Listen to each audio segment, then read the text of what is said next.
अस्सलाम वालेकुम, मेरा नाम है ज़ुहैब भट्ट और ये है कोरोना की चौथी लहर और उसके बाद लगने वाला लॉकडाउन बनाम सरकार।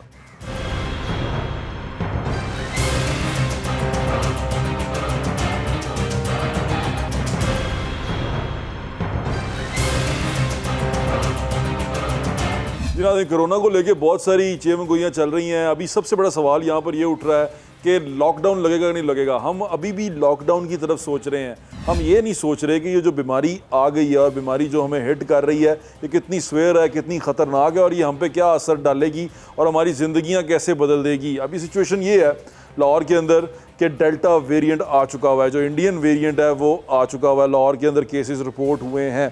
मैं आज आपको ये तमाम चीज़ें जो तमाम चेम गोइयाँ हैं उसको दूर करने की कोशिश करूँगा। मैं आपकी कमिश्नर लाहौर से भी बात करवाऊँगा, मैं आपकी डॉक्टर ऑफ मेडिसिन से भी बात करवाऊँगा, मैं आपकी जो लाहौर के पाकिस्तान के चंद वायरोलॉजिस्ट हैं उनमें से जो एक वायरोलॉजिस्ट हैं डॉक्टर वहीदुज़्ज़मान तारिक साहब, उनसे भी आपकी बात करवाऊँगा। लेकिन उससे पहले मैं आपको इतना बता दूँ कि कोरोना एक हकीकत है। कोरोना से लड़ने के लिए जो सबसे मौसर हथियार अब दुनिया में मौजूद है वो वैक्सीन है। वैक्सीन ज़रूर लगवाएं, वैक्सीन से घबराएं मत, किसी की बातों में ना आएँ। ये वैक्सीन आपको नामर्द कर देगी, ये वैक्सीन आपके बच्चों पे असर डालेगी, औरतों की दाढ़ी निकल आएगी, मैं मर जाऊंगा, 2 साल बाद ही हो जाएगा, ये सब बकवास है। अगर आप अपनी और अपने घर वालों की ज़िंदगी बचाना चाहते हैं और सबसे बड़ी बात, अगर आप चाहते हैं कि पाकिस्तान दोबारा नॉर्मल ज़िंदगी जिए, नॉर्मल बिज़नेस हो, लोग जिस तरह काम कर रहे थे उस तरह काम करें, तो खुदारा जाके वैक्सीन लगवाएं, क्योंकि वैक्सीन के बगैर कोई चारा नहीं है और ये बीमारी का इलाज है। इस बीमारी से लड़ने का यही एक हथियार है। अल्लाह ताला की मर्ज़ी है, ज़िंदगी और मौत अल्लाह ताला के हाथ में है, लेकिन जब अल्लाह ताला ने आपको उसका हल दे दिया है तो वो ज़रूर अपनाएं। तो प्रोग्राम का आगाज़ करते हैं। अस्सलाम वालेकुम डॉक्टर साहब। डॉक्टर वहीदुज़्ज़मान तारिक साहब हमारे साथ मौजूद हैं, जो पाकिस्तान के चंद वायरोलॉजिस्ट में से एक हैं जो इस चीज़ को बहुत बेहतर समझते हैं। तो इनकी कही हुई बात पर यकीन कीजिएगा, यूट्यूब वाले डॉक्टर आते ना जाइएगा प्लीज़, मेरे हाथ जोड़ के दरखास्त। डॉक्टर साहब, यूट्यूब के डॉक्टर पुट्ठे सीधे और 2 साल बाद मर जाओगे तो वैक्सीन लवाओगे तो हो जाएगा, चिप्पां पै जाएंगियां, यूट्यूब ते बड़े बड़े सियाने बैठ। देखो जी, ਜਿਹੜੇ ਤੁਸੀਂ 2 ਸਾਲ ਵਾਲੀ ਗੱਲ ਕੀਤੀ ਹੈ ਉਹ ਤੇ ਨੇ ਆਪਣਾ ਪੈਰਿਸ ਤੇ ਲੱਕ ਮੌਂਟੈਗਨੀਅਰਸ, ਮੈਂ ਉਹਨਾਂ ਨੂੰ ਮਿਲਿਆ ਹੋਇਆ ਬਜ਼ੁਰਗਾਂ ਨੂੰ जी ठीक है।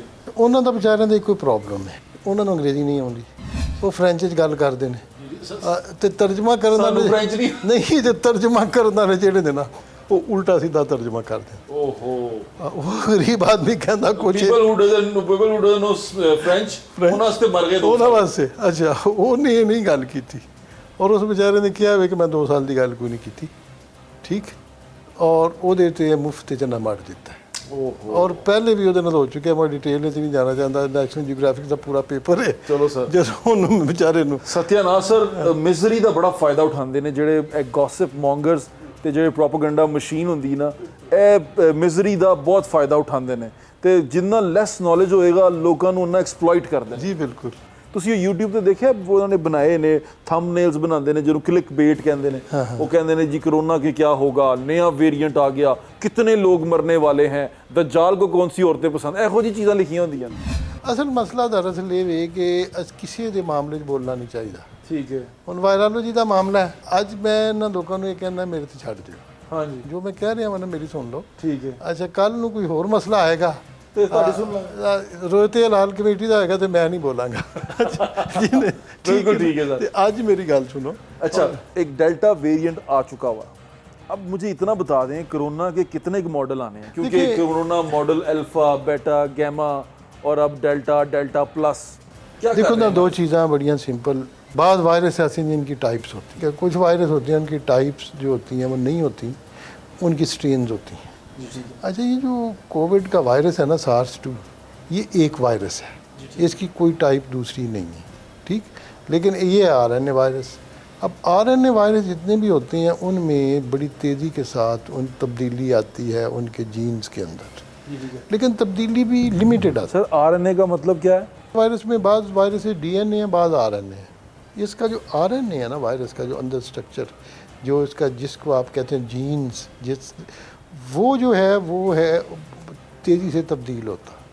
अब मसला ये है कि अगर वायरस एक छोटे से इलाके में महदूद रहे तो उसमें तब्दीली कम होगी, अगर वो पूरी दुनिया में फैल जाए तो उसमें फिर हर इलाके के अंदर जितने ज़्यादा से ज़्यादा मरीज़ होंगे वो भी तब्दील होता चले जाएगा उनके अंदर।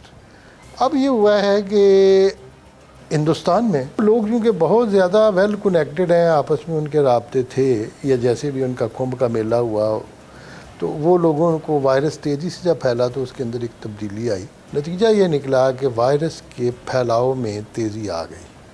फ़र्ज़ किया हम एक कमरे में 10 बंदे बैठे हैं, पहले एक बंदे को अगर इन्फेक्शन है तो एक बंदे को लगता था या 2 को, अब 10 में से 7 को लगना शुरू हो जाए। और ये लम्हा फ़िक्रिया इसलिए था थोड़ा सा कि जो 1918 की इन्फ्लुएंज़ा की आउटब्रेक थी उसमें वक्त के साथ साथ जो वेरिएंट आए हैं वो नरम होते चले गए हैं, ठीक है, और ये जो है ये थोड़ा सा शिद्दत इख्तियार करता चला जाए। अब जब डेल्टा पे हम पहुँचे हैं तो ये 93 मुल्कों में फैल चुका है, 93 कंट्रीज़ में। और ज़रूरी नहीं कि पाकिस्तान में हिंदुस्तान से आया हो, किसी भी मुल्क में जहाँ से हिंदुस्तान से केसेस गए हैं वहाँ से ये पाकिस्तान में पहुँचा हो। हम गवर्नमेंट के साथ भी राब्ते में हैं कि ये जो वायरस है इसने तकरीबन पहली टाइप्स को रिप्लेस कर दिया है। आपने वैक्सीन के बारे में भी काम किया, वैक्सीन के ऊपर काम किया, इवन आपकी जो चुगताई लैब है उसमें लगना भी शुरू हो गया। डॉक्टर अख्तर सोहेल चुगताई साहब से हमने मुलाकात भी की, उन्होंने हम बड़ा अच्छा बताया, गाइड भी किया कि जो वैक्सीन है वो बड़ी मौसर है। क्या ये जो वैक्सीन है ये अब इस डेल्टा के ख़िलाफ़ भी मौसर है? तो वैक्सीन मौसर है और उसकी एक वजह है, वो वायरस जिनकी टाइप्स मुख्तलिफ होती हैं, जैसे पोलियो की, तो हर टाइप के लिए वैक्सीन अलग होती है। अच्छा, ठीक है, और उनको मिलाना पड़ता है। इस वायरस की टाइप एक है, टाइप दूसरी नहीं हुई, तो इसलिए वैक्सीन जो है वो स्ट्रेन्स हैं उसकी। हाँ, स्ट्रेन्स भी हम वेरिएंट कह लें, स्ट्रेन्स कह लें। और वैक्सीन इसलिए मौसर है, उसकी मैं आपको वजह बताता हूँ कि इसका जो RNA है अगर उसके सारे हिस्सों में जाएँ, जिस तरीके से एक लाइन होती है, तो ये 27,000 इसमें बेसेस हैं एक साइड से लेके एंड तक, और जो चेंजेस आती हैं वो चंद 2 या 3 बेसेस में आती हैं। जी ठीक है ना, तो इसका आप ये समझ लें कि 99% वायरस तो वही है। और जब आप वैक्सीन देंगे तो जो एंटीबॉडीज़ बनेंगी, अगर उसमें 0.1% एंटीबॉडीज़ जो हैं वो नहीं इफ़ेक्टिव होंगी, तो 99.9% अब भी इफ़ेक्टिव हैं, अब भी मौसर है। और ये पूरी दुनिया में ये कंसेंसस है कि ये वैक्सीन जो है वो कारगर है और ये आपको बचाएगी। अच्छा, ठीक है। अच्छा सर, वैक्सीन लगवाने नहीं जा रहे, पहले वो आप इसके बारे में क्या कहेंगे कि हुकूमत की तरफ से ये कैसा इकदाम था कि एकदम से शोर मचा दिया, नीचे जा रही है, उसकी तादाद गिरना शुरू हो गई है, वो परसेंटेज कम हो गई है, पाकिस्तान में वो 1% तक आ गई, पूरे पाकिस्तान में नीचे गिर गई, तो फिर लोगों ने तो कहना कि यार ख़त्म हो गया, हम चलिए फिर। देखिए, जहाँ तक हुकूमत का ताल्लुक है, मैं तकरीबन तो उनके साथ रहा हूँ, मैंने आपको बताया है, और कोविड वैक्सीन की जो एडवाइजरी ग्रुप है उसका भी मैं मेंबर हूँ। बिल्कुल जी, ठीक, हुकूमत ने वही कहा है जो हम लोगों ने कहा है जी, ठीक है, माहिरीन, ठीक है, उन्होंने अपनी तरफ से नहीं कुछ कहा। और उनका हुकूमत के मैं इसलिए उनको खराज अकीदत पेश करते हैं कि उन्होंने हमारी बात सुनी है। तो अब मसला ये है कि हुकूमत ने जब ये देखा कि वायरस नीचे जा रहा है तो उन्होंने कहा जी नीचे जा रहा है। हाँ। उन्होंने कभी भी नहीं कहा कि ख़त्म हुआ है। थोड़ा सा सर आपको सुन रहे हैं, देख रहे हैं, मैं दोबारा आपसे रिक्वेस्ट करना चाहता हूँ, ये एक पाकिस्तान के चंद वायरोलॉजिस्ट में से एक हैं, इनका नाम प्रोफेसर डॉक्टर वहीदुज़्ज़मान तारिक है। ये ब्रिगेडियर रहे हैं, आर्मी में ब्रिगेडियर रिटायर्ड हैं, पाकिस्तान आर्मी से इनका ताल्लुक़ है। ये जो बात कर रहे हैं वो ऑथेंटिक बात कर रहे हैं। आप इनकी बात सुने, आप मेरी बात ना सुने, आप किसी यूट्यूबर की बात ना सुने, आप एक डॉक्टर की बात सुने। आपको मौका है कि इस प्रोग्राम के तवस्सुत से आपको ये सुनने का मौका मिल रहा है, इनकी बात सुने। डॉक्टर साहब प्लीज़ ज़रा लोगों को बताएँ कि वैक्सीन लगवानी चाहिए।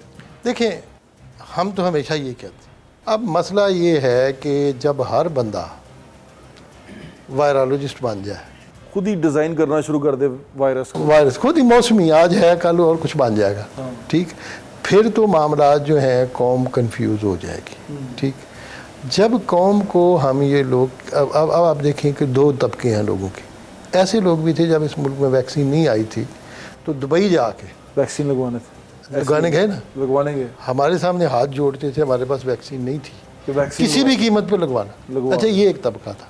दूसरा तबका कि ये गरीब हुकूमत, मुझे पता है जब मैं बैठता हूँ उनकी मीटिंग में कि ये पैसा कहाँ से आता है और कितनी मुश्किल से वो उसको जनरेट करते हैं। और फिर ये जो वैक्सीन लगाने बैठे हुए हैं, इन बेचारों को भी तनख्वाह मिलती है और रात के 12 बजे भी बैठे हैं, 1 बजे भी बैठे हुए हैं। इस सारी कोशिश के बावजूद अगर लोग तुले हुए हों कि हमने इनको नाकाम बनाना है और चीज़ वो अवेलेबल है और बड़ी मुश्किल से अवेलेबल है। मैं पूरी आपकी तवज्जो से ये बताऊंगा कि स्मॉल पॉक्स जो थी चीचक, उससे 10% लोग मरते थे इस दुनिया में। वैक्सीन ने पूरी दुनिया से उसको ख़त्म किया। पोलियो का सिवाय इस मुल्क के हमारे, जहाँ पे हम अल्लाह के फजल से बड़े आलम हैं, स्कॉलर्स हैं, और अफ़गानिस्तान के, पूरी दुनिया से ख़ात्मा वैक्सीन ने किया। पोलियो का वैक्सीन ने किया ना। अब हमारे पास ये वैक्सीन लाए हैं, ठीक, और हाथ जोड़ के कहते हैं खुदा के लिए आके लगा लो, ठीक, हम आपसे कोई पैसे नहीं, गवर्नमेंट पैसे नहीं दे रही। अच्छा, ये जाते जाते एक और बात बता दें, इसकी स्ट्रेन का जो ये फैलाव है, ये आप ईद के दौरान ये इन दिनों में कैसा देख रहे हैं? क्योंकि आप तो ऑब्जर्व कर रहे हैं, तमाम टेस्ट आप देख रहे हैं जो लोगों के हो रहे हैं, आप कैसा इसको देख रहे हैं? देखिए, बड़ी सिंपल सी बात है, हमने SOP तो बता के लिख दी है, इनको बता दी, पिछले साल भी बता दिए थे। अब उन SOPs पे ज़्यादा शिद्दत के साथ अमल करने की ज़रूरत है। बिल्कुल ठीक। पिछले साल भी हमने लिख के दिया था कि कुर्बानी के जानवर ख़रीदें तो कैसे ख़रीदें, और लिखा था कि ईद पढ़ें तो कैसे पढ़ें। बिल्कुल ठीक। आज मैं किसी को कहता हूँ सारे ईद पढ़ो, लेकिन खुदारा ओपन में पढ़ो, ठीक, और फासला रखो, और ईद पढ़ने के बाद घर चले जाओ। एक गले वाले मिलना, हाथ मिलाना, इस ईद डॉक्टर फिरदौस आशिक अवान ने कहा था कि जो 2 लोग वैक्सीनेटेड हैं वो जफ्फियाँ पप्पियाँ कर सकते हैं। देखिए, उसमें पता है, मैं आपको बड़ी सिंपल सी बात कहता हूँ कि 30% लोग जो वैक्सीनेटेड होते हैं, उनमें ये अभी तक, ये सब कहते हैं वैक्सीन बनाने वाले, कि उनको वायरस लग सकता है, लेकिन ना वो इतने बीमार होंगे कि अस्पताल जाएंगे, ना वो मरेंगे। ये वायरस उनको प्रोटेक्ट करेगा वैक्सीन, लेकिन वो अगर उनको वायरस लगता है दूसरे को फैला सकते हैं।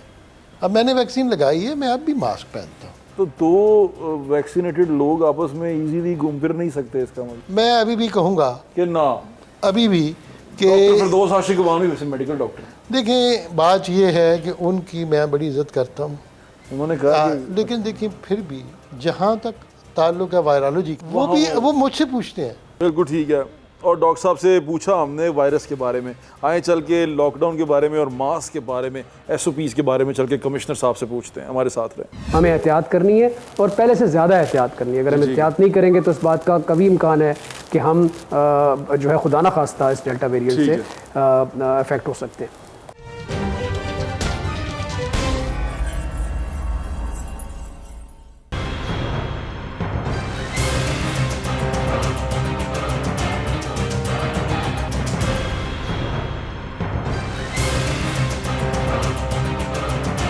जी नाज़रीन, मैं अल्हम्दुलिल्लाह वैक्सीनेटेड भी हूँ और मैं बड़ा ख्याल भी रखता हूँ। और इस वक्त हम कमिश्नर साहब के साथ मौजूद हैं, कमिश्नर लाहौर के साथ, कैप्टन रिटायर्ड उस्मान के साथ। तो हम एक डिस्टेंस पे बैठे हैं, लेकिन उसके बावजूद कैप्टन साहब ने मुझे कहा कि मास्क पहन के रखो ऑफिस में भी। आपने मुझे ऐसा क्यों कहा कैप्टन साहब? मैंने आपको इसलिए कहा ऐसा क्योंकि मेरी नज़र के मुताबिक इस वक्त हमारे पास सिर्फ एक ऑप्शन है कि हम एहतियात करें, ठीक है, और कोई ऑप्शन नहीं है हमारे पास। अब वक्त वो आ गया है कि दुनिया भर में हमने देखा कि लॉकडाउन्स अब लोग रेजिस्ट कर रहे हैं, लॉकडाउन्स लोग नहीं चाहते कि लगे। हमें भी नज़र आ रहा है कि लॉकडाउन अनाउंस करना एक तरफ, और उसके बाद अनाउंसमेंट के बाद इम्प्लीमेंटेशन में एक बहुत ज़्यादा सरकारी मशीनरी इस्तेमाल होती है। आज हमें इस बात का एहसास होना चाहिए कि अगर इस वक्त हमने एहतियात की तो ना केसेस बढ़ेंगे, ना लॉकडाउन लगाना एक और आपने बात मुझे की कि ये सिंबल है, ये सिंबल किस जी, मैं उस तरफ आ रहा हूँ। देखिए, एहतियात क्या है? जब हम एहतियात की बात करते हैं, एहतियात हम कहते हैं जी हमने 1.5 साल हो गया हम सुन रहे हैं, हाथ ना मिलाएं, गले ना मिलें, मास्क पहने, एक दूसरे को टच ना करें, सर्फेस को टच ना करें, हाथ धोएं बार बार। ये अब रट गया है तमाम सब लोगों को। ठीक है, वन सिंगल लाइन डिफाइनिंग चीज़ क्या है जो एक्चुअली आपको मजबूर करती है कि आप किसी से हाथ ना मिलाएं या उससे दूर रहें? वो ये मास्क है। अगर मैंने मास्क नहीं पहना होगा तो आप लामोहल्ला मेरे से हाथ भी मिलाएंगे, मुझे गले भी मिलेंगे। जब आप मेरे चेहरे पे ये मास्क देखेंगे, एक अनयूजुअल सी चीज़ देखेंगे, तो आपको लगेगा यार ये ज़िम्मेदार आदमी है। तो मास्क पहनना मेरी नज़र के मुताबिक एक स्टेटमेंट है। वो स्टेटमेंट ये है कि मैं एक ज़िम्मेदार शहरी हूँ और मैं ये सोच के बाहर निकला हूँ कि बाहर एक वबा है और मुझे उस वबा से खुद भी बचना है और दूसरों को भी बचाना है। बिल्कुल ठीक है। और नाज़रीन, जो कमिश्नर साहब कह रहे हैं कि ये जिम्मेदारी का एहसास है, सिंबल है, लेकिन बाज़ दफ़ा ऐसे होता है कि हम गैदरिंग में बैठे होते हैं, हम कहते हैं तो डरपोक हैं, डरना कोरोना को। तो ये भी इस तरह की चीज़ें जो ट्रेंड है ना, इसको ख़त्म करना चाहिए। कोरोना एक हकीकत है और उसे समझना चाहिए। अच्छा सर, अभी खबर आ रही थी कि 30 वैक्सीनेशन सेंटर बंद हो गए। मुझे ऐसा लगता है उसका सवाल से पहले वो तो पता चल गया बंद क्यों हो गए, क्योंकि कोई गया नहीं। मुझे ऐसा लगता है गए इसलिए नहीं कि आपने एक ट्रेंड शुरू किया कि कोरोना नीचे जा रहा है, चैनल्स की हेडलाइन बनी अल्हम्दुलिल्लाह कोरोना नीचे जा रहा है, अल्हम्दुलिल्लाह चीज़ें ठीक हो गई हैं। लाहौर में हम पॉइंट समथिंग % के ऊपर आ गए, यानी कि दिल्ली के तकरीबन 100 से नीचे थे जो लोग हो रहे थे इफेक्ट। लोगों ने इसको कहा कि चलो अब चला गया कोरोना और अब हम वैक्सीन ही लगवाएंगे, लेकिन अब एकदम से फिर दोबारा वेव आ गई। ये क्या चक्कर क्या, क्योंकि आप सेक्रेटरी हेल्थ भी रहे हैं, मुझे समझाएं थोड़ा सा ये। कोरोना ने हमें बहुत कुछ सिखाया है, हमारी नॉलेज इवॉल्व हुई है, हमारे पास मज़ीद इन्फॉर्मेशन आई है कि ये बीमारी असल में क्या बीमारी है। एक बात तो तय है कि जब आप SOPs पे अमल दरामद नहीं करते तो अगली लहर आती है। आपने थर्ड वेव की पीक पे देखा, लाहौर में हर बंदे ने मास्क पहना हुआ, बिल्कुल ऐसी था। एक स्केयर था, एक खौफ था, लोगों को नज़र आ रहा था। इंतज़ामिया भी मुतहरिक थी, लाहौर पुलिस ने तकरीबन 4-5 हज़ार पर्चे किए लोगों को सिर्फ मास्क ना पहनने पर। हम सक्सेसफुली उस वेव से बाहर भी निकले। हमने देखा कि लोगों ने कोरोना के ख़िलाफ़ जो जंग थी हमारी तीसरी लहर में, उसको एहतियात के थ्रू जीता और हम वहाँ से केसेस हमारे ड्रॉप हुए, हम नीचे आए। हमने सेक्टोरल वैक्सीनेशन लाहौर से आगाज़ किया। सेक्टोरल वैक्सीनेशन से मुराद ये थी कि कोई ऐसा सेक्टर जो ये समझता है कि उसको पर्टिकुलरली अलग से हमने फ्रंट लाइन जैसे सहाफ़ियों को किया, अलग से आपने बहुत लोगों को किया, बैंकर्स को किया, मुख्तलिफ इंडस्ट्रीज़ को किया, कंपनीज ने किया, शॉपिंग मॉल्स को किया, कंपनीज़ को किया। अच्छा, ये सेंटर्स जो बंद हुए ये वो सेंटर्स थे जो 10, 5, 7 दिन, 8 दिन के लिए टेम्परेरीली बनाए गए थे। मिसाल के तौर पर जो सेंटर हमने किसी बैंक में बनाया उस बैंक के एम्प्लॉयज़ के लिए था। खबर ऐसी आई थी कि तो घबराहट हो गई ना कि लोग शायद जाना छोड़ गए, मैंने आपको नंबर्स दिखाए हैं ना, आप है। नंबर्स अगर देखेंगे ना तो कल हमने दोबारा से 40,000 को टच किया है। अच्छा, तो कल अगर हमने 30 सेंटर बंद किए और 40 को टच किया, इसका मतलब यह है कि वो जो सेंटर बंद हुए हैं वहाँ पर वैक्सीनेशन नहीं हो रही थी, और वो वैक्सीनेशन ना होने की वजह बुनियादी तौर पर यही थी कि जिस मकसद के लिए वो सेंटर्स बनाए थे वो मकसद अचीव हो गया। अभी मुझे बताएं कि जो सब वैक्सीनेशन है, अभी लोग जो सोच रहे हैं, लोगों को ऐसा लग रहा है कि 4th वेव आने वाली है, वैक्सीनेशन हो भी रही है। 4th वेव में वो कहा गया, डॉक्टर्स जो कहते हैं, वो डॉक्टर से भी हम आपकी बात करवाएंगे, नाज़रीन जो देख रहे हैं उनको बता रहा हूँ। लेकिन आपको लग रहा है कि इस डेल्टा वेरिएंट की वजह से आप दोबारा लॉकडाउन की तरफ जा रहे हैं? क्योंकि अभी रूमर्स ये हैं कि ईद से पहले 15 तारीख को लॉकडाउन लग जाएगा। मैं ज़ोएब आपको 2 बातें मोटी बताता हूँ। इस वक्त जो दुनिया के चंद ममालिक में डेल्टा वेरिएंट की वजह से एक नई लहर आई हुई है। मिसाल के तौर पर इस वक्त UK में जो लहर आई हुई है उसमें ज़्यादातर जो एलिमेंट है वो डेल्टा वेव है। इसी तरह फ्रांस में एक लहर आई हुई है, इसी तरह US के कुछ इलाकों में वेव आई हुई है, इस तरह इसराइल के अंदर केसेस बढ़ रहे हैं डेल्टा वेरिएंट की वजह से। हम अगर अपने साथ देखें ईरान में, तो ईरान में इस वक्त 5th वेव चल रही है। सो ये वो कंट्रीज़ हैं जहाँ पर इस वक्त डेल्टा वेरिएंट की वजह से एक नई लहर आई हुई है। लेकिन एक बात जो कम से कम इजराइल से सामने आई वो ये कि पार्शली वैक्सीनेटेड लोगों को भी इसने इफेक्ट किया। ये हमें पता है, जिन्होंने एक टीका लगवाया हुआ था, दूसरे टीका अभी लगवाना था या उसका इंतजार कर रहे थे या फॉर सम रीज़न नहीं लगवाया जी, ठीक है, उन लोगों को भी इसने इफेक्ट किया। सो एक बात तो हमें ये पता होनी चाहिए कि अगर हम एक टीका लगवा लेते हैं और दूसरे टीके के इंतज़ार में हैं तो इसका ये मतलब हरगिज़ नहीं है कि हमने इस दरमियान में एहतियात नहीं करनी। हमें एहतियात करनी है और पहले से ज़्यादा एहतियात करनी है। अगर हम एहतियात नहीं करेंगे तो इस बात का कभी इम्कान है कि हम जो है खुदा न खास्ता इस डेल्टा वेरिएंट से अफेक्ट हो सकते हैं। आप ये जहन में रखें कि वैक्सीनेशन के बावजूद भी अगर ये वायरस मौजूद रहता है या ये वायरस अपनी इंटेंसिटी कम नहीं करता या कोई नया वेरिएंट डेल्टा के बाद कोई और ऐसा वेरिएंट आता है जो इससे भी ज़्यादा इंटेंस होता है, तो लामहला मेरे पास और आपके पास यही ऑप्शन बचती है कि हमने एहतियात करनी है। एहतियात से मुराद ये है कि आप इस वायरस का स्प्रेड ना होने दें। लॉकडाउन हो सकता है जब केसेस, लॉकडाउन का जो मकसद होता है वो ये होता है कि हर हेल्थ सिस्टम का दुनिया के हर मुल्क के अंदर हेल्थ सिस्टम। मैं ये इसलिए पूछ रहा हूँ, माफ़ी चाहता हूँ काट रहा हूँ, कि आपने अब आप तकरीबन 1.5 साल हो गया, आप सेक्रेटरी हेल्थ के तौर पे भी और अभी एज ए कमिश्नर लाहौर भी आप इससे नब्रत-ए-ज़मा हैं और आप इसको देख रहे हैं बड़ी अच्छी तरह। आपको लग रहा है कि हम उसकी तरफ जा रहे हैं कि हम लॉकडाउन की तरफ ईद से पहले कहीं लॉकडाउन लग जाए? मेरा ख्याल है ईद से पहले लॉकडाउन नहीं लगेगा, इतने ज़्यादा केसेस में भी इजाफा नहीं है, ईद हमारी कंफर्टेबल गुजरेगी, बल्कि ईद की वजह से थोड़ी सी बल्कि ब्रेक आएगी, क्योंकि ईद में हमारा जो मूवमेंट है शहर के अंदर वो लिमिटेड हो जाती है। बड़ी ईद जो है वो कुछ लोग अपने गाँव में। ट्रैवल पे कोई पाबंदी लगाएंगे? ट्रैवल पे भी पाबंदी नहीं, मैं कम से कम इन 8-10 दिनों के अंदर इसकी ट्रांसमिशन को बहुत ज़्यादा बढ़ता हुआ नहीं देख रहा। लेकिन एट द सेम टाइम अगर हमने जल्द अज जल्द वैक्सीनेशन ना करवाई, अगर हमने अपनी एहतियात का दामन ना छोड़ा, तो फिर ये आगे जाके ये सूरत हाल ख़राब हो सकती है। लॉकडाउन हमने क्यों लगाना है? लॉकडाउन लगाने की जो बेसिक वजह है वो तमाम दुनिया के अंदर एक है। हर दुनिया के हेल्थ सिस्टम की एक कैपेसिटी है। जब आपके हेल्थ सिस्टम की कैपेसिटी टॉप पे पहुंचने लगती है या चोक होने लगती है तो आप उसको थोड़ा सा ऊपर करते हैं, थोड़ी सी अपनी कैपेसिटी को बढ़ाते हैं। दुनिया में तमाम ममालिक में हमने देखा बेड्स का इजाफा हुआ, वेंटिलेटर्स का इजाफा हुआ, पैरामेडिक स्टाफ का, डॉक्टर्स का इजाफा हुआ, हेल्थ सिस्टम की ऑप्टिमम एफिशिएंसी को थोड़ा सा बेहतर किया गया। लेकिन एक सीलिंग है जिससे ऊपर आप अपने हेल्थ सिस्टम को नहीं लेके जा सकते। यानी कि अगर आज हर पाकिस्तानी बीमार हो जाए तो आपके पास हर पाकिस्तानी को दाखिल करने के लिए अस्पताल के बेड्स नहीं हैं। तो वो जो ऑप्टिमम एफिशिएंसी है जिसके ऊपर आप नहीं जा सकते, उससे नीचे रखने के लिए केसेस को आप लॉकडाउन लगाते हैं ताकि अब ट्रांसमिशन ब्रेक हो और हॉस्पिटल का जो लोड है वो मैनेज हो। आपके पास जो डॉक्टर्स हैं या जो पैरामेडिक स्टाफ है वो इतने पेशेंट्स को ले जितने पेशेंट्स को वो डील कर सकता है। बिल्कुल ठीक जितने कि है। आप और आपको लगता है कि लाहौर जो सा शहर है वो रेडी है इस तमाम सिचुएशन से निपटने के लिए? खुदा ना खास्ता अगर कोई ऐसी मैं ज़ाती तौर पर बहुत पुरुमीद हूँ। इस दफ़ा ये जो हमने कैंपेन चलाई है लाहौर वेयर्स मास्क की जो कैंपेन है, इसमें हमारे पास जो पार्टनर्स हैं उसमें और बहुत सारे पार्टनर्स के साथ साथ सिटी 42 हमारा पार्टनर है। और मैं ये समझता हूँ कि आपके पार्टनर होने की वजह से ये जो पैगाम है, एहतियात का पैगाम, ये रोज़ाना आपके चैनल से नशर हो रहा है, ये हम हर लाहौरी तक पहुँचा रहे हैं। मास्क डिस्ट्रीब्यूट करने का हमारा प्लान है। मुझे पूरा यकीन है लाहौरियों ने पहले ऑल्दो लॉकडाउन के दौरान हिम्मत करके इसको नीचे लाया है। इस दफ़ा इंशाल्लाह ताला लॉकडाउन से पहले और केसेस के ऊपर जाने से पहले हम ये इंश्योर करेंगे कि ये ऊपर ना जाए और हम इसको कंट्रोल करें। ये मुश्किल काम है, इसके लिए हमें रोज़ाना की बुनियाद पर लोगों को याद कराना पड़ेगा, लोगों को चेक करना पड़ेगा।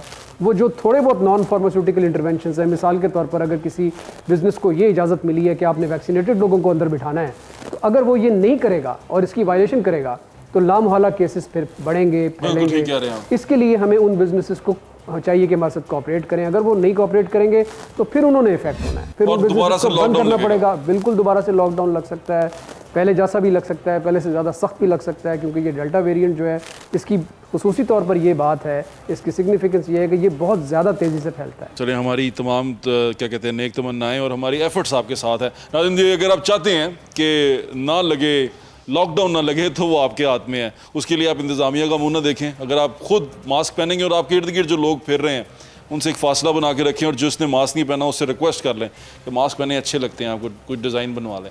आपकी और लोगों से बात कराता हमारे साथ रहे। जिन्होंने वैक्सीन करवा ली है वो डेल्टा वेरिएंट से सेफ़ हैं? वो सेफ़ इस तरह हैं कि अगर उनमें हुआ भी तो वो लेस सिवियर होगा।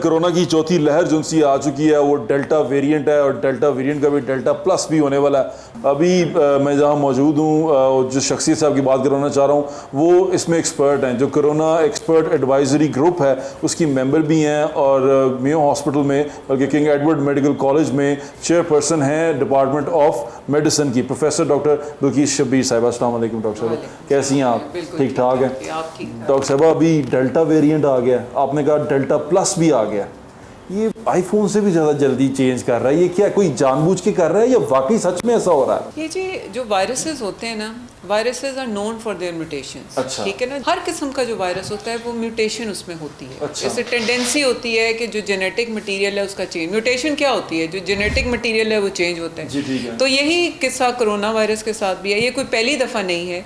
आपको पता है जो सार्स मर्ज आया था, ये कोरोना की ही डिफरेंट फॉर्म्स हैं, म्यूटेटेड फॉर्म्स हैं, जो इस दफ़ा हमारे पास कोविड-19 के साथ आई। तो तकरीबन अब 2 साल ही होने वाले हैं। और ये है कि उस दौरान में भी इस कोरोना ने डिफरेंट फॉर्म्स ली, alpha, beta, gamma, delta. Delta के बाद अब डेल्टा प्लस भी एक है फॉर्म, जिसमें थोड़ा सा स्पाइक प्रोटीन की म्यूटेशन है। तो ये म्यूटेशंस होती हैं। ये म्यूटेशन जो सी है, अब जब आप उसका इलाज कर रहे हैं तो जो वेरिएंट, नए वेरिएंट आ रहे हैं, उस जो दवाइयाँ आपने पीछे अल्फ़ा ओमेगा के लिए इस्तेमाल की, वो जो नया वेरिएंट है उसके लिए भी इस्तेमाल में काबिल इस्तेमाल है? अच्छा, इसमें ये थोड़ा सा, चूँकि ये पहले डिफरेंट कंट्रीज़ में डेल्टा, इंडिया में ख़ास तौर पे इसका काफ़ी फ्लेयर अप हुआ इस वेरिएंट का। इसमें उन्होंने देखा कि ना सिर्फ ये ज़्यादा सिवियर था बल्कि इसमें यंगर एज ग्रुप इन्वॉल्व हुआ, और उसमें सबसे बड़ी बात थी कि इसकी ट्रांसमिसिबिलिटी बहुत ज़्यादा थी, यानी कि एक बंदे से दूसरे बंदे में ट्रांसमिट होने की जो कैपेबिलिटी थी बहुत ज़्यादा थी। और चौथा फ़र्क ये देखा कि जो आम दवाइयाँ थी जो यूज़ हो रही थी बाकी वेरिएंट्स के लिए, उनका इस वाले वेरिएंट पे इफेक्ट थोड़ा सा कम था। यानी कि कोरोना पूरी तैयारी से आया फिर अगला। ये बिल्कुल कोरोना तैयारी से आई है। तो मैं ये भी बता दूं कि हर म्यूटेशन बुरी नहीं होती, जिस तरह हर चेंज बुरा नहीं होता, लेकिन अनफॉर्चुनेटली डेल्टा जो है ये सबसे बुरा इस तरह है कि ट्रांसमिसिबल बहुत है। यानी कि जो आपको अभी इतलात जो मिली होंगी कि पाकिस्तान के डिफरेंट एरियाज़ में डेल्टा वेरिएंट डिटेक्ट हुआ है, इस्लामाबाद में डिटेक्ट हुआ है, लाहौर में डिटेक्ट हुआ है, उसमें पूरी फैमिलीज़ इन्वॉल्व हुई हैं। एक सिंगल फ़र्द फैमिली का नहीं, जैसे शुरू में था कि एक फ़र्द होता था, आइसोलेट कर जाता था। तो इससे बचने के लिए अब हमने वैक्सीन लगवानी शुरू कर दी है। बहुत सारे लोग वैक्सीन करवा भी चुके हैं, कई लोग क्योंकि काफ़ी अरसे से वैक्सीन हो रही है, प्राइवेटली भी हो रही थी, तो कई लोग तो अब 2-3 महीने हो गए, जैसे मुझे 3 महीने हो गए हैं कि वैक्सीन लगवाए हुए। तो वो लोग क्या सेफ़ हैं इससे, वो वैक्सीन इसमें कारआमद है? देखिए, वैक्सीनेशन का एक कॉन्सेप्ट सारों को पता होना चाहिए कि जब तक तकरीबन मिनिमम 60% अवाम पॉपुलेशन पूरे पाकिस्तान की वैक्सीनेट नहीं होगी, तो तब तक वो ट्रांसमिसिबिलिटी जो है ना, जैसे मैं और आप अब एक डिस्टेंस पे बैठे हुए हैं, अगर ये डिस्टेंस सोशल डिस्टेंसिंग नहीं होती तो ये ट्रांसमिसिबल हो जाता है। यहाँ हम मास्क नहीं पहनते तो ट्रांसमिसिबल हो जाता है। अगर ऐसे है कि फॉर एग्ज़ाम्पल कि एक बंदे से दूसरे बंदे में ट्रांसमिट हो भी जाता है, अगर वो बंदा इम्यून है तो फिर वो आगे से वो रेजिस्टेंट हो जाएगा to development of this disease. मैं इसको थोड़ा सा और सादा कर देता हूँ, लोग ज़रा समझ जाएंगे कि जिन्होंने वैक्सीन करवा ली है वो डेल्टा वेरिएंट से सेफ़ हैं। वो सेफ इस तरह हैं कि अगर उनमें हुआ भी तो वो लेस सिवियर होगा ना। इस मौके पे कहना बहुत ज़्यादा लाजमी है इस प्रोग्राम के थ्रू के गैदरिंग्स और सोशल जो जितने भी फंक्शंस हैं उनको अवॉइड करें, उनके ईद आने वाली। तो ईद के दौरान ये सब कुछ होगा, बिल्कुल लोग मिलेंगे, एक दूसरे के पास जाएंगे। पीछे भी बहुत सारे ऐसे रिलीजियस इवेंट्स हुए हैं जिनमें सारा कुछ हुआ है, बिल्कुल। लेकिन अभी एकदम से ईद के करीब, क्योंकि अब हम सारा कुछ खोल रहे थे आहिस्ता आहिस्ता, लॉकडाउन में ईज आना शुरू हो गया था, लेकिन अब फिर दोबारा से क्या हम लॉकडाउन में चले जाएंगे? आपको लगता है बहुत ज़रूरी है लॉकडाउन? देखिए, जिस तरह ये बढ़ रहा है, जिस रेट से बढ़ रही है इसकी पॉजिटिविटी, तो हो सकता है गवर्नमेंट को ये NCOC के लेवल पे डिसाइड होगा, लेकिन इसमें हो सकता है कि गवर्नमेंट को लॉकडाउन कुछ कम से कम जो स्मार्ट लॉकडाउन अपनाना पड़े। अब इसके जैसे पहले भी आपसे पूछा था, आप मेडिसिन की एक्सपर्ट हैं, आप प्रोफेसर हैं मेडिसिन की। मेडिसिन के अंदर अभी क्या हम खुद को उस जगह पे खड़ा हुआ देख रहे हैं कि कोरोना की ये वाली लहर भी आएगी तो हमारे पास इलाज करने के तरीके हैं, हम इलाज कर सकते हैं? हाँ जी, अल्हम्दुलिल्लाह पाकिस्तान में एक ये है कि हमें ना कैपेसिटी टू लर्न बहुत है, ठीक है ना। और एक बात ज़रूर है कि हमारे हर किस्म के लेवल पे senior doctors, junior doctors, young doctors, nurses, paramedical staff ने, आपने देखा होगा पिछली 3 वेव्स में बहुत कंट्रीब्यूट किया, अपनी जानें भी कुर्बान कर दी और इसमें सीखा भी बहुत। तो हमारे पास अब दवाइयाँ भी हैं जो वर्ल्ड में यूज़ हो रही हैं, दवाइयाँ वो हमारे पास हैं, ठीक है। हमारे पास स्टीरॉइड्स हैं, हमारे पास टोसिलिजुमैब है और इसकी कुछ इंडिकेशंस होती हैं जिस पे आपने यूज़ करना होता है, वो सारे क्राइटेरिया हमारे पास हैं, ठीक है। हमारे पास वेंटिलेटर फैसिलिटीज़ हैं, गवर्नमेंट हॉस्पिटल्स में हैं। और आपको पता होगा जब 3rd वेव पीक पे थी तो मैं मेयो अस्पताल की एग्जांपल लूँगी जहाँ मैं काम करती हूँ, वहाँ मैक्सिमम नंबर 280 को क्रॉस कर गया था पेशेंट्स का, और उसमें से 70% वो थे जो वेंटिलेटर्स पे थे। और अल्हम्दुलिल्लाह पाकिस्तान में, पंजाब में ये फैसिलिटीज़ गवर्नमेंट ने ही प्रोवाइड की और ये टोटली फ्री ऑफ चार्ज थी ये सर्विस। लेकिन एक चीज़ होती है, सिस्टम जब आप बहुत ज़्यादा बोझ डालते हैं तो सिस्टम चोक कर जाते हैं, जो लास्ट टाइम भी ऐसे हुआ था, लिटरली चोक कर गया था, ऑक्सीजन सप्लाई कम हो गई थी, आपको पता है, ठीक है, क्योंकि इंडिया में भी ये बड़ा कुछ इंडिया में आया था। हाँ, तो बस दुआ करें कि ये अल्लाह खैर करे। नाज़रीन, सिचुएशन ये है कि कोरोना की ये चौथी लेयर है, हकीकत है, और ये आ भी गई, या वो डेल्टा है, डेल्टा प्लस है या प्लस प्लस है, जो भी है, लेकिन इससे घबराने की ज़रूरत नहीं है। वज़ीर-ए-आज़म कहते हैं ना, घबराना नहीं है, या सच में आपने घबराना नहीं है, क्योंकि ज़िंदगी और मौत अल्लाह ताला के हाथ में होती है। कुल्लु नफ्सिन ज़ाइक़तुल मौत, कि हर जिंदा शय ने मरना है, लेकिन ये कोशिश करनी चाहिए कि हमें अवॉइड करना चाहिए ऐसी चीज़ें जिसमें हम अपने आप को नुकसान ना पहुँचाएं, क्योंकि ख़ुदकुशी हराम भी है। इसलिए जितना आप SOPs को फॉलो करेंगे आप ख़ुद बचेंगे, और अगर आप ख़ुद बचेंगे आप अपने प्यारों को बचाएंगे, क्योंकि यही वो तरीका है जिससे हम इसका फैलाव रोक सकते हैं, इसको एक जगह पे महदूद कर सकते हैं। अपना ख्याल रखें और अपने इर्द गिर्द के लोगों का भी ख्याल रखें। मुझे इंशाल्लाह फिर मुलाकात होगी। अल्लाह हाफ़िज़। पाकिस्तान जिंदाबाद। कोरोना, पुल, सड़कें, डेल्टा वेरिएंट, ये सारा कुछ एक साइड पे, और जब आप किसी मार्केट में जाएं तो गाड़ी पार्क करना है एक साइड पे। जिस जगह पे हम खड़े हैं ये एक पार्किंग प्लाजा अनाउंस हो चुका हुआ है, लेकिन इस बात को भी 3-4 साल हो गए हैं। ये जगह लिटिगेशन में थी, लेकिन उस लिटिगेशन को क्लियर ना करवा सके, जिसकी वजह से ये रुक गया। सर क्या विजन लेके आए हैं आप? मैं वर्किंग कर रहा हूँ कि मैं कुछ और जगह ऐसी आइडेंटिफाई करूँ, उनको लाहौर पार्किंग कंपनी के लिए मुख्तस कराऊँ। मैडम के साथ फायदा उठाए ना आप, वो खुद भी वकील हैं, वो इस चीज़ों को आराम से मैडम निकाल भी लेंगे। अभी नहीं है, मैं आई एम ऑल्सो न्यू। ये बुजार साहब वाला नया ना हो जाए वो कि मुझे 3 नहीं, साल सीखने में लग गए, ये ना करिएगा। 25 करोड़ का दिया था, वो दिया था या नहीं दिया। अगर दे बातें देते तो थी। फिर बन जाता जी। एक और हमारा आइडिया है कि हम जो प्लाजाज हैं उनको प्राइवेट और गवर्नमेंट की जो पार्टनरशिप है उसके साथ बिल्डअप करें। शाहरुख जमाल भट्ट साहब ये कह के चले गए कि मेरे साथ ब्यूरोक्रेसी ताउन नहीं करती थी। मैडम भी चली गई तो पब्लिक प्राइवेट पार्टनरशिप का क्या बनेगा? मैडम इतनी आसानी से नहीं जाएगी। अच्छा, आपकी पार्किंग में घपले भी बड़े हैं, पता है आपको? ये ओवर चार्जिंग करते हैं, कहीं पैसे खा जाते हैं। ये छोटी छोटी चीजें आई हैं आपके पास? आएंगी तो इंशाल्लाह सॉल्व करेंगे। लेकिन जो लीकेज होती है ना, वो थोड़ी बहुत कहीं ना कहीं होती थोड़ी रहती बहुत हो जाए, ज्यादा लीकेज तो ज्यादा फिर बस पकड़ी नहीं जाती। फिर पार्किंग प्लाजा की ये तमाम फिजिबिलिटी रिपोर्ट मेरे साहब ने खुद तैयार करवाई हुई है। इसके अंदर वहाँ जो प्लाजा खड़ा होना है उसके अंदर पार्किंग की क्या तरतीब होनी है वो सारी हुई हुई है। अब मेरे साहब चीज़ें समझ में नहीं आ रही। इसीलिए सारा होमवर्क करके हम गए थे। 2 तारीखों में गवाहियां ले लें, आपको पता चल जाएगा ये असल मालक हैं या फ्रॉडी हैं। तो वो 25 करोड़, वो 16 करोड़, वो 95 करोड़, वो 65 करोड़ वो तो जी आपके पास जगह आएगी, फिर ही उसकी कोई अमली सूरत हाल सामने आएगी ना। आएगी। मेरे पास भी ये चार्ज को 3 माह पहले आया। सारी नहीं है। हाँ जी। मैं कल ही पुराना हूँ। ये जगह बहुत कीमती है और इस कीमती लैंड को पाने के लिए बहुत सारे लोग जो है वो जोर लगा रहे हैं। वो मार्केट के अंदर भी हैं, मार्केट से बाहर भी हैं। कितने पैसे लेंदे हो? 20 रुपए दिस इज द पॉइंट कि लाहौर पार्किंग सिर्फ 10 rupees for whole day charge करती है। 20 रुपए लेंदे लाहौर पार्किंग वाले। लाहौर पार्किंग वाले 20 रुपए लेंदे। ये कहता है लाहौर पार्किंग वाले 20 रुपए लेंदे। मेरे ख्याल में 20 रुपए कोई ज्यादा नहीं है भट्ट साहब। ये लाहौर की पार्किंग का प्रॉब्लम कब तक सॉल्व हो जाएगा तो बड़ा मुश्किल नजर आ रहा है। आखिर में कुछ कहना चाहेंगी आप?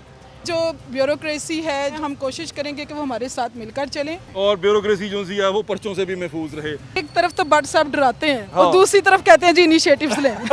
डरा भी मैं आप ही से रहा हूँ उनको।